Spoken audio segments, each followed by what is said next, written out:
Pada pertemuan kali ini, saya akan membahas tentang jurnal pembalik atau sering disebut dengan reversing journal entries.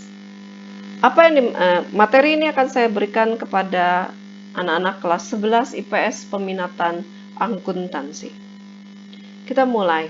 Apa yang dimaksud dengan jurnal pembalik atau reversing journal entries? Jurnal pembalik adalah jurnal yang dibuat untuk membalikkan beberapa jurnal penyesuaian yang menimbulkan perkiraan real baru pada awal periode akuntansi berikutnya. Nah, yang menjadi dasar penyusunan ayat jurnal pembalik itu adalah ayat jurnal penyesuaian atau AJP. Indikator suatu ayat jurnal penyesuaian yang memerlukan jurnal pembalik adalah jika ayat jurnal penyesuaian tersebut memunculkan akun real yang baru atau belum muncul di neraca saldonya. Berikut adalah tujuan dari penyusunan jurnal pembalik atau reversing journal. Yang pertama adalah mempermudah pencatatan transaksi pada awal periode akuntansi yang baru, terutama yang berhubungan dengan ayat jurnal penyesuaian. Yang kedua adalah menyederhanakan penyusunan jurnal pada periode akuntansi berikutnya. Jurnal pembalik dapat memberikan manfaat jika perusahaan membuat ayat jurnal yang jumlahnya banyak. Dan yang ketiga adalah meminimalisir kesalahan atau kekeliruan yang mungkin bisa terjadi, seperti menghindari pengakuan biaya atau pendapatan yang double karena penyusunan ayat jurnal penyesuaian untuk transaksi yang accrual dan transaksi yang deferral tentunya. Nah, berikut adalah transaksi-transaksi yang memerlukan ayat jurnal pembalik.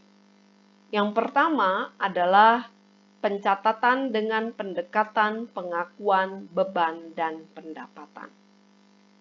Sedangkan transaksi yang kedua adalah pengakuan terhadap pendapatan yang masih harus diterima, yaitu piutang terhadap pendapatan, dan beban yang masih harus dibayar, yaitu utang terhadap beban.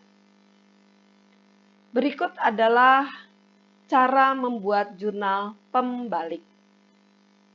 Saya mulai dari transaksi yang memerlukan ayat jurnal pembalik, di mana pencatatan dengan pendekatan pengakuan beban dan pendapatan. Pembayaran beban yang dibayar di muka diakui sebagai beban. Contohnya adalah pembayaran sewa untuk masa yang akan datang, tetapi telah dibayar di awal masa sewa, dan perusahaan mencatat sebagai beban sewa. Sehingga ayat jurnal umumnya adalah beban sewa terhadap kas.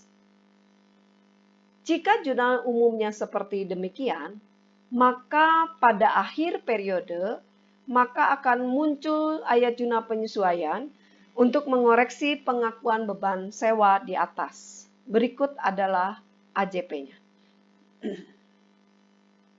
Sewa dibayar di muka terhadap beban sewa sebesar yang belum digunakan.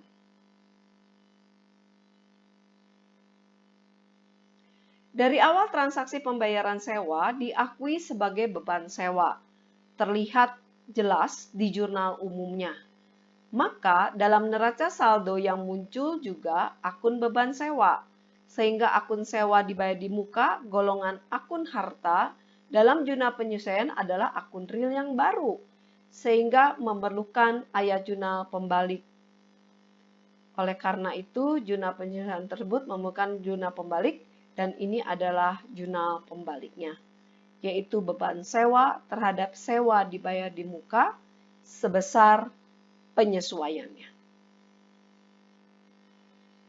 Yang berikutnya adalah penerimaan pendapatan yang diterima di muka diakui sebagai pendapatan.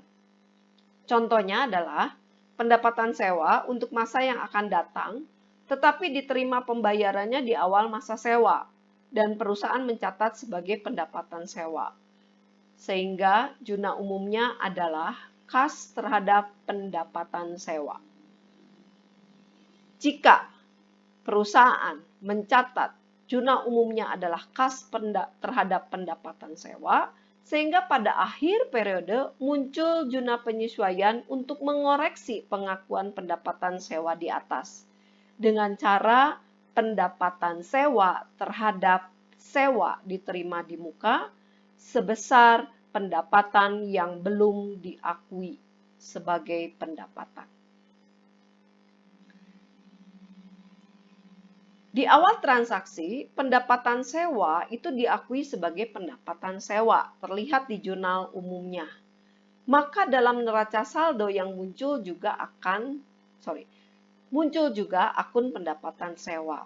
Sehingga akun pendapatan sewa diterima di muka yang termasuk golongan utang dalam jurnal penyesuaian adalah akun real yang baru. Oleh karena itu, jurnal penyesuaian tersebut memerlukan jurnal pembalik, dan ini adalah jurnal pembaliknya, yaitu sewa diterima di muka terhadap pendapatan sewa sebesar AJP-nya. Transaksi yang berikutnya yang memerlukan jurnal penyesuaian adalah jika pada akhir periode akuntansi diakui terdapat pendapatan bunga yang masih harus diterima, maka akan terlihat dalam jurnal penyesuaiannya adalah piutang bunga terhadap pendapatan bunga. Piutang bunga dalam jurnal penyesuaian di atas tidak akan nampak pada neraca saldonya, sehingga akun piutang bunga tergolong akun real yang baru yang memerlukan ayat jurnal pembalik. Dan ini adalah jurnal pembaliknya, pendapatan bunga terhadap piutang bunga. Transaksi yang berikutnya adalah jika pada akhir periode akuntansi diakui terhadap beban gaji yang masih harus dibayar, yaitu utang gaji, maka akan terlihat dalam jurnal penyesuaiannya adalah beban gaji terhadap utang gaji. Utang gaji dalam jurnal penyesuaian di atas tidak akan nampak pada neraca saldonya, sehingga akun utang gaji tergolong akun real yang baru yang memerlukan ayat jurnal pembalik. Sehingga ayat jurnal pembaliknya adalah utang gaji terhadap beban gaji sebesar AJP-nya. Nah, itu adalah contoh atau transaksi yang memerlukan ayat jurnal penyesuaian. Berikut saya memberikan satu contoh sederhana untuk penyusunan ayat jurnal pembalik. Di sini saya memiliki neraca saldo, kebetulan maaf ini adalah neraca saldo perusahaan jasa Ali Taylor. Dengan neraca saldo seperti yang tertampil di sini. Dan diinformasikan bahwa pada akhir periode bulan Mei, perusahaan melakukan penyesuaian, dan ini adalah penyesuaian yang dibuat oleh Ali Taylor, yaitu beban perlengkapan terhadap perlengkapan sebesar 150.000, beban sewa terhadap sewa dibayar di muka adalah 400.000, beban penyusutan peralatan terhadap akumulasi penyusutan peralatan 100.000, beban listrik terhadap utang listrik 70.000, dan yang terakhir beban gaji terhadap utang gaji sebesar 150.000. Nah, berdasarkan dari ayat jurnal penyesuaian yang dibuat oleh Ali Taylor, di awal periode bulan Juni, maka Ali Taylor akan melakukan jurnal pembalik, yaitu hanya 2 transaksi, yaitu beban listrik terhadap utang listrik dan beban gaji terhadap utang gaji. Dan ini adalah jurnal pembaliknya, utang listrik terhadap beban listrik sebesar 70.000 dan utang gaji terhadap beban gaji 150.000. Dari ayat jurnal penyesuaian di atas, akun real yang muncul adalah perlengkapan. Di neraca saldo sudah ada, maka tidak tergolong akun real yang baru. Sewa dibayar di muka di neraca saldo sudah ada, maka tidak tergolong akun real yang baru. Akumulasi penyusutan peralatan di neraca saldo tidak ada, maka tergolong akun real yang baru, namun bukan peristiwa yang memerlukan juna pembalik. Utang listrik di neraca saldo tidak ada, maka tergolong akun real yang baru yang memerlukan juna pembalik.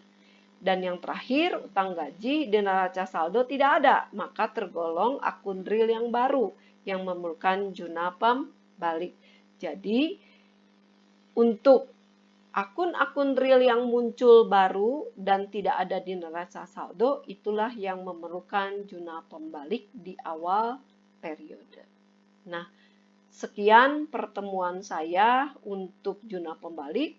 Semoga di pertemuan kali ini memberikan wawasan baru, tambahan ilmu untuk kalian semua. Terima kasih untuk segala perhatiannya. Tuhan berkati.